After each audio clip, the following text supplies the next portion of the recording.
Hey everyone, it's Josie with Rapid City Arts Council, and today I'm going to talk to you about one of my favorite movements in art, pop art. So, do you recognize these cans of soup? Or what about this crying girl?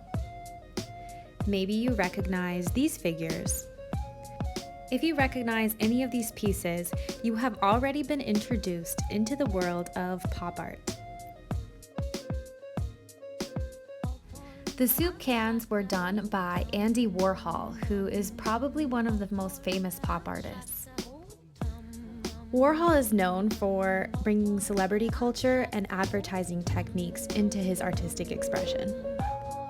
His studio in New York, called The Factory, became a well-known gathering place for other creatives like artists and filmmakers and musicians. Roy Lichtenstein was also creating art alongside Andy Warhol in New York City. His work is heavily influenced by the comic book style, as well as popular advertising techniques, as was Andy Warhol's. His work defined the premise of pop art through his use of parody and irony. Our next artist also comes out of New York City, Keith Haring. His work came out of the New York City graffiti culture in the 1980s and was strongly influenced by social activism. Keith is actually one of my favorite pop artists and one of my favorite artists in general because of his whimsical figures and his message that he conveys through his art about social justice and equality. So let's talk about it. What are the characteristics of pop art? What do all of these artists have in common? Pop comes from popular, or the use of commonplace imagery in the art, such as the Campbell's soup cans or the comic book strips. The use of irony and satire to convey a message, as well as the use of bright colors. And what did the pop artists do? Well, they challenged the traditional artistic techniques and ideas of originality, often duplicating and copying their art.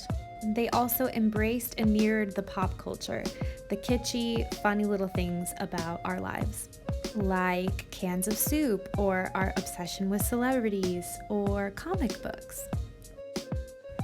As I mentioned before, Keith Haring is one of my favorite artists, so I will be creating a piece inspired by him today.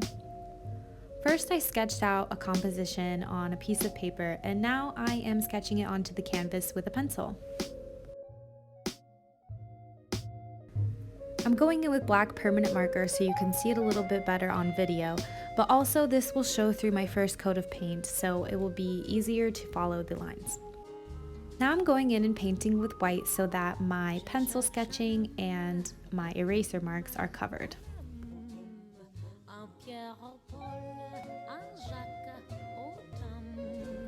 I decided to make my figure a nice teal blue. Pop art doesn't necessarily have to be bright colors, but it usually isn't muted or pastel colors. Of course, Keith Haring almost always worked with bright colors or in black and white. Keith liked to make figures with a hole or a negative space in their belly, so I will be doing the same. And I decided to put a heart in it because a heart is one of Keith's most iconic figures, but also I like the idea of my figure being full of love.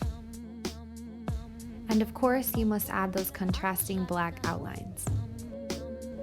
Keith often used lines coming out of the figure, and this expressed emotion or movement. And there you go, we have our little figure full of love.